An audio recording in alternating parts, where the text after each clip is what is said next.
Start. तो आखिर BS येड्डियुरप्पा ने कर्नाटक के मुख्यमंत्री पद से इस्तीफा दे ही दिया। 4 महीने में भाजपा ने अपने 4 मुख्यमंत्रियों को बदल डाला। पहले उत्तराखंड में त्रिवेंद्र सिंह रावत को हटाया, फिर असम में चुनावी जीत दिलाने वाले सर्बानंद सोनोवाल को बदल दिया। इसी महीने की शुरुआत में त्रिवेंद्र सिंह रावत की जगह मुख्यमंत्री बने तीरथ सिंह रावत को भी बदल दिया और अब इसी कड़ी में येड्डियुरप्पा का नाम भी जुड़ गया। न चाहते हुए भी उन्हें पद छोड़ना पड़ गया। येड्डियुरप्पा 4 बार कर्नाटक के मुख्यमंत्री बने, लेकिन 5 साल का कार्यकाल कभी पूरा नहीं कर पाए। एक बार 2 दिन तो एक बार 7 दिन के लिए ही उन्होंने मुख्यमंत्री की कुर्सी संभाली थी। पैरा राजनीतिक दलों को अपना मुख्यमंत्री बनाने और बदलने का पूरा अधिकार है, लेकिन बार बार मुख्यमंत्री बदलने की मजबूरी अंदरूनी उठापटक की तरफ इशारा करती है। कर्नाटक और उत्तराखंड को ही ले। उत्तराखंड बनने के बाद 21 वर्षों में भाजपा के यहाँ 6 मुख्यमंत्री बन चुके हैं, लेकिन एक को भी 5 साल पूरे करने का मौका नहीं मिला। कर्नाटक में भी 14 साल में भाजपा के 3 मुख्यमंत्री बने, लेकिन सबको बीच में ही पद छोड़ना पड़ा। कर्नाटक में भाजपा ने जोड़ तोड़ करके सरकार बनाई थी, पर उत्तराखंड में तो पार्टी को 70 में से 57 सीटों पर जीत मिली थी। फिर भी 4.5 साल में तीसरा मुख्यमंत्री लाना पड़ा। पैरा उत्तर प्रदेश, हरियाणा, अरुणाचल प्रदेश और गुजरात में भाजपा के मुख्यमंत्री अपना कार्यकाल पूरा कर चुके हैं या करने जा रहे हैं। कांग्रेस की बात करें तो वहां भी पंजाब, राजस्थान और छत्तीसगढ़ में आपसी खींचतान की खबरें आती रहती हैं। क्षेत्रीय दलों में इस तरह का संकट नहीं है। ओडिशा में नवीन पटनायक हों या पश्चिम बंगाल में ममता बनर्जी, लंबे समय बाद भी दोनों को चुनौती देने वाला कोई नहीं है। लोकतंत्र में सबको साथ लेकर चलने की परंपरा बीते कुछ सालों में टूटती नजर आ रही है, खासकर भाजपा और कांग्रेस में। एक दूसरे की शिकायतों के सिलसिले के बीच चलने वाली सरकारें जनहित में कुछ नया कर ही नहीं पाती। मुख्यमंत्री कुर्सी बचाते रह जाते हैं। राजस्थान का उदाहरण सामने है। 2.5 साल पहले बनी सरकार अपनों की खींचतान का बोझ ढो रही है। पैरा दोनों बड़े दल सबसे अधिक अनुशासित होने का दावा करते हैं, लेकिन ऐसा नजर नहीं आता। कर्नाटक में अगला मुख्यमंत्री कौन होगा जल्दी सामने आ जाएगा। येड्डियुरप्पा के कद का दूसरा नेता वहां भाजपा के पास नहीं है। जो भी मुख्यमंत्री बनेगा उसे तलवार की धार पर ही चलना होगा। विपक्ष के मुकाबले अपनों के वार सहने के लिए तैयार रहना होगा। पैरा पेट्रोल डीजल की बढ़ती कीमतों पर सियासत गरमाने और चौतरफा विरोध के बावजूद केंद्र सरकार इन पर कर में कटौती नहीं करना चाहती।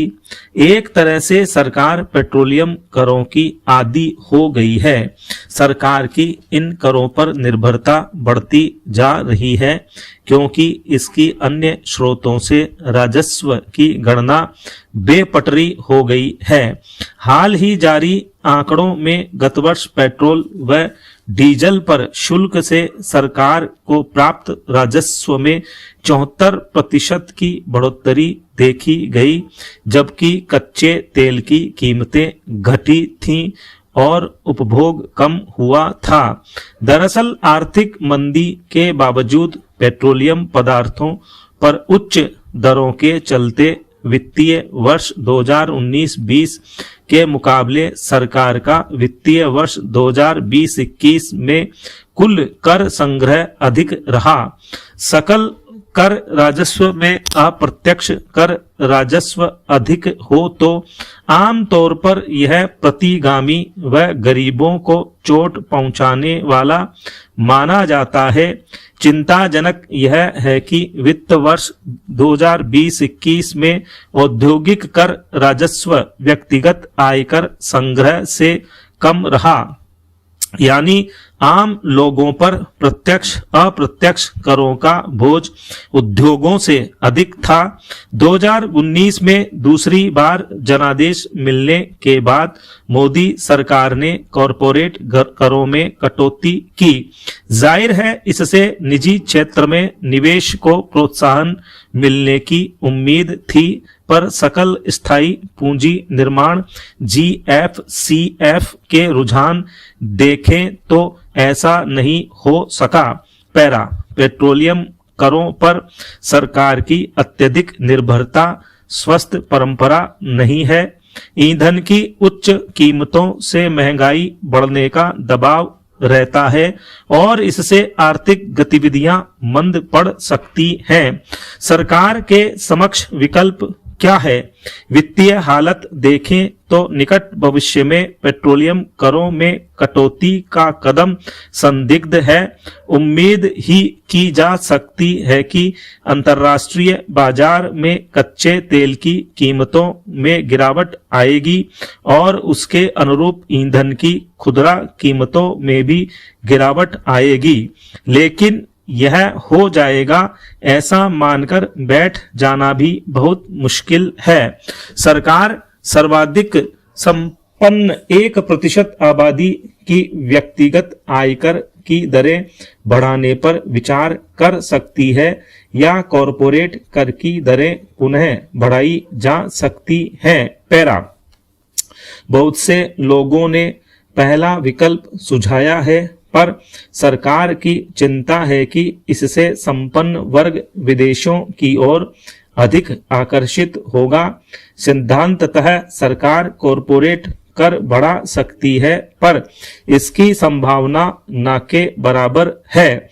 कॉरपोरेट कर की दरों में कटौती से निवेश भले ही ना बढ़ा हो, लेकिन इस वक्त कर बढ़ा दिया गया तो कॉरपोरेट सेक्टर की भावनाएं जरूर आहत होंगी। ऐसे में सरकार क्या कर सकती है?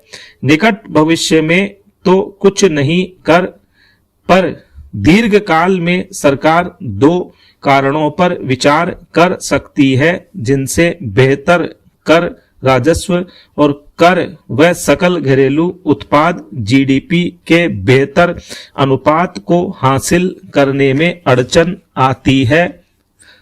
पहला कारण है विभिन्न क्षेत्रों में नीतियों में बदलाव।